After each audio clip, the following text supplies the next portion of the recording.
All right, so I'll go through my stash of stuff here. So a couple of weeks back, had a little issue with the turbo on the truck. Brand new turbo, kind of freaked out. FIS, talked to Adam over at FIS and purchased the turbo from him, and got the thing home and got it put all together. Y'all excuse my messy shop. This is just how it is. So anyways, got the thing put together, drove it, started seeing a little oil leak from the bottom side of the turbo. So down here on the hot side housing, we had a little leak. Turns out that this motor makes about 100 pounds of oil pressure at wide open throttle, and this turbo is a ball bearing, so it requires 40 to 45 pounds of oil pressure. So this nifty little restrictor here from TurboSmart, I called Adam and he sent over that unit. But I think the damage had already been done to the hot side seal on the billet center section here. So that being said, picked up the phone, called my dude Adam over there at FIS, and a few days later, this is what we got. So I'm gonna open this box up with you guys so that you can see what we're working with here. Y'all can watch it real life. Oh, let's see here. So I think we got a return. Yep, return slip. So that's pretty cool. We're gonna shoot that open right. All right. So figuring out how to get into this little jewel is going to be interesting because they packaged it up pretty daggone good, and I'm not really sure. There we go. We're on to something here. I think, maybe. I really don't know. Yes, there it is. All right, so this is going to be a brand new center section for, look at that. Look at these fellas.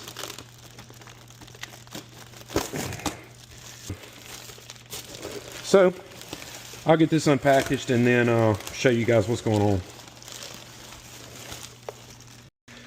All right, so this is where we are.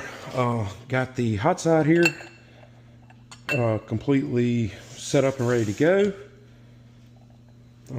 Yeah, we'll pull it all down. I'm gonna go yank the one off the truck. Shouldn't take but just a few minutes. We'll get that done, and this install should be pretty easy. We'll get the feed and the return swapped over. New gasket that they supplied with the return. Dude, it came with everything, so you couldn't ask for any more than that. So yeah, we'll go yank the old one off, and I'll walk you guys through that, and we'll be back. So I just want to note that because this truck is a daily driver, and I do travel with it pretty often, I keep my little toolkit here, and pretty much, by my standards, I have everything that I need to work on the truck. So it's a whole lot easier to just grab my quick little tool set here out of the back of the truck and take it around so I can work versus running back and forth to the toolbox to get a few things. So being that we're just doing a little hot side, we'll be able to knock this out fairly quickly. All right, so we're getting ready to remove the turbo blanket. May say some bad things on here. This thing can be a pain sometimes. It's good when it hooks up, but it's kind of a pain when it doesn't. So let's see if we can make this thing come off.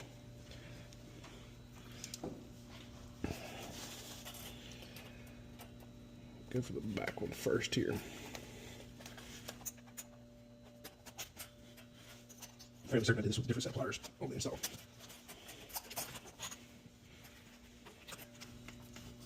And being that the truck is not hot, that makes things a little bit easier.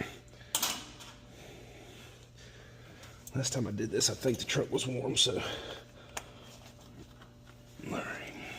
Note to self, if you guys are working with one of these turbo blankets, be mindful these things, they're kind of like insulation in your house. Man, they'll get in your fingers and in your arms, and yeah, it's just kind of a pain. So you can see where the leak was coming from on the hot side there. So we'll just gently toss that out of the way. Make sure we don't misplace these. Again, you guys don't mind my shop. It's a wreck right now. All right, so now that we've got that done, Go ahead and start pulling off the feed line. It's pretty simple removal there. And then we'll pull off this cold side right here, which I think is going to be a half, maybe a 9/16. I believe that's a 1/2 inch. So like I say, I got all my tools here. It makes it fairly simple.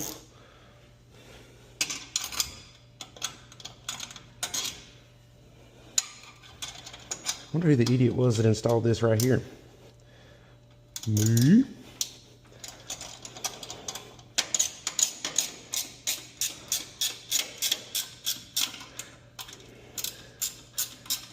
I won't bore you guys with taking some of this stuff apart. We will be back. So now we've removed the feed line, removed the fitting, we've unbolted the cold side. We're taking off the compressor side of the turbo cold side to be able to get to this center section right here. So this V-band can be tricky sometimes. It's got to spin around and then separate, but you want to do it without dropping this pretty cold side housing that my cousin painted for me.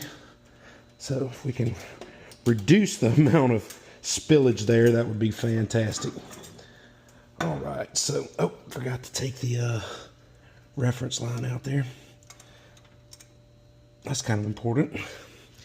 All right, so that pretty housing there comes right on off. Set that down, make sure it's not gonna fall. Now we'll pull this V-band off of this center section. Be careful not to hit that pretty little turbine there. It's kind of important. All right, so now we're gonna do the same thing on the hot side, which will then give us access to pull the center section out. Once that's done, it's fairly simple from there. We'll take off the, I'll tell you what, I'm gonna go ahead and break that fitting loose on the bottom side there.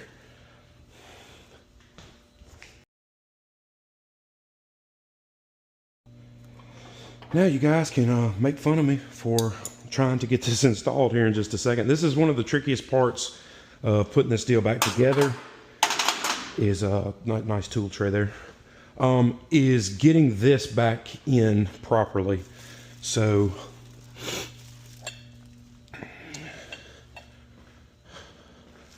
putting the hot side back in,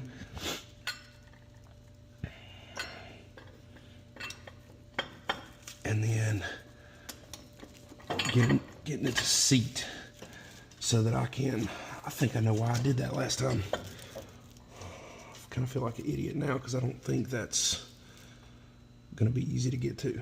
So probably going to go back hot with that and change it back to the way I had it before.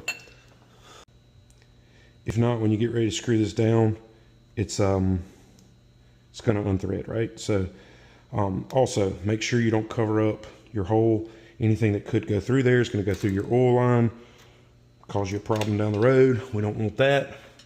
Y'all will be like, oh man, that guy Chris told me I could do it like this, and then the rest is history. All right, so we're gonna go ahead and put this little dude back together the right way.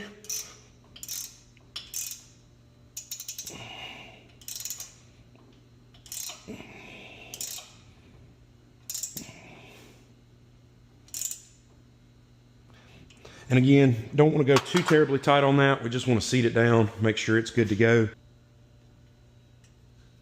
Put that feed line right back on there. And I believe that 9/16, if I'm not mistaken. Yep. Man, look at me. Like I've done this before or something.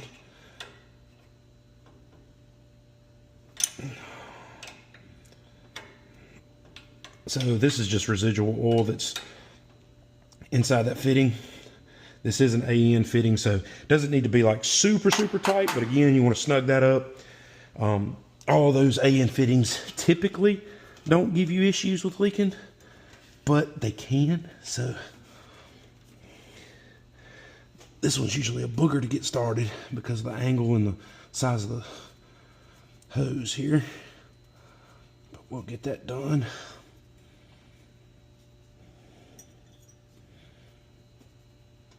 And now we'll go back and tighten this up.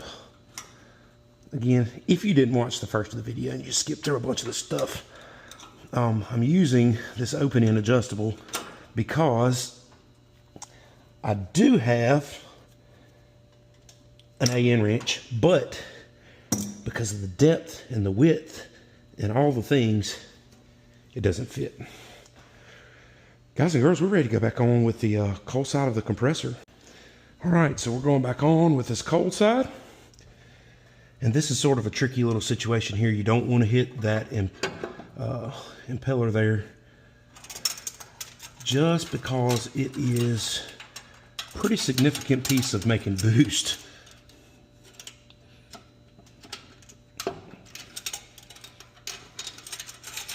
This is kind of a tough one. You don't want to, I'm not trying to scratch anything, but I'm trying to be as delicate as possible.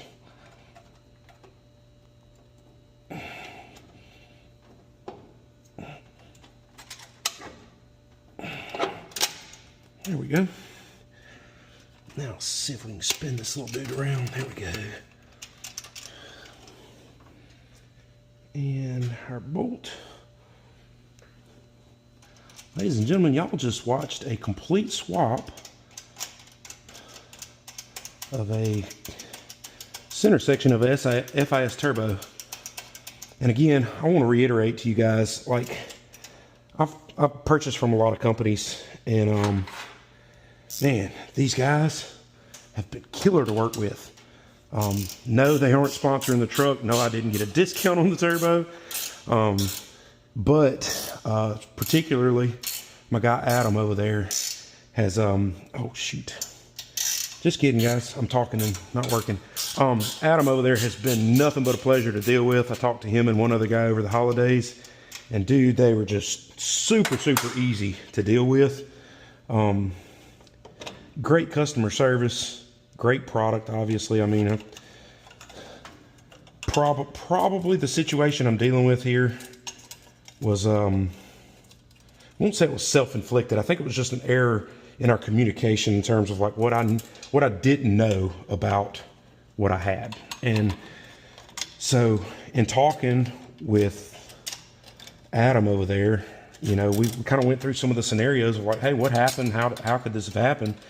And dude, he was just extremely helpful to figure out what was going on with it, determine why we had the problem and how to fix it. And then of course, after all that, hey, let's get you out a new center section and get you fixed so you can get back ripping. So, and you know, who doesn't want to go rip, right?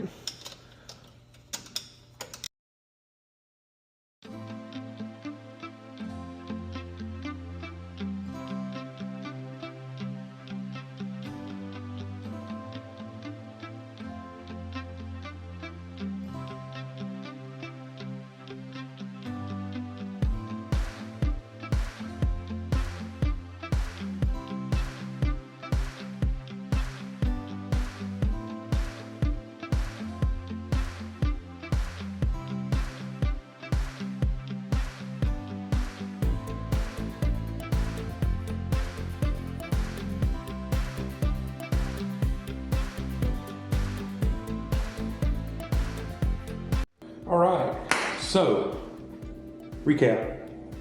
Pulled the compressor housing off, pulled the center section out, disconnected both feed and drain on the cold side. It all came out. Fought with the V-bands, fought with all that stuff, got it back together. Now it's all back together. New center section, oil feeds hooked up, oil drains hooked up. I've got to hook up my reference line for my boost, which is complete.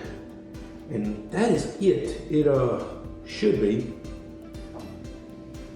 in essence, ready to rock and roll. So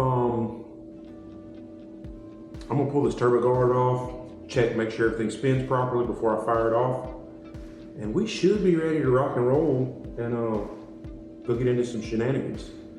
So I hope you guys enjoyed the I guess I call it a tutorial, a little walkthrough of taking apart one of these turbo setups and tinkering with it a little bit. These guys have reminded me that in any form or fashion, like when you purchase a turbo of this, I guess, specification, you can buy different compressor housings, back housings in different sizes, turbine wheels. All of those things can be changed out to match up to what you're shooting for. And so when I called over there and talked to Adam, we spec'd this turbo for my engine combination, the goals that we had for the truck, the power goals that we had for it, as well as ET goals. You know, we talked weight, just all the things, you know, and so this seemed to fit pretty well. I have been thoroughly happy with it. It's a 132 back housing, 8896 T6. We are running something a little strange on this truck. It's got a Trick Performance Turbo hot side with a log manifold. We are using an adapter to go from T4 to T6. Didn't want to swap over to a T6 manifold, being that I already had this one. The adapter was from stainless diesel. It's a very, very nice piece. Bolted right on, seems to work pretty flawlessly. We're going to monitor some back pressure when we start making some really, really high boost numbers. But as for right now, 20 pounds of boost, it's loving it, no problems. It's more than the truck can take on the street, so we haven't really found the threshold yet where we're in a bind. So we're going to keep rocking and keep pushing it, and I hope you guys follow along. Again, like, share, subscribe. If you guys are on YouTube there, hit the old bell button, and then that way you get notified when we do some new uploads. And we look forward to taking you guys out with us on a little test drive in this thing when we get it all back together and make sure it's ready to go, and do some shenanigans, maybe some peel outs. Peace.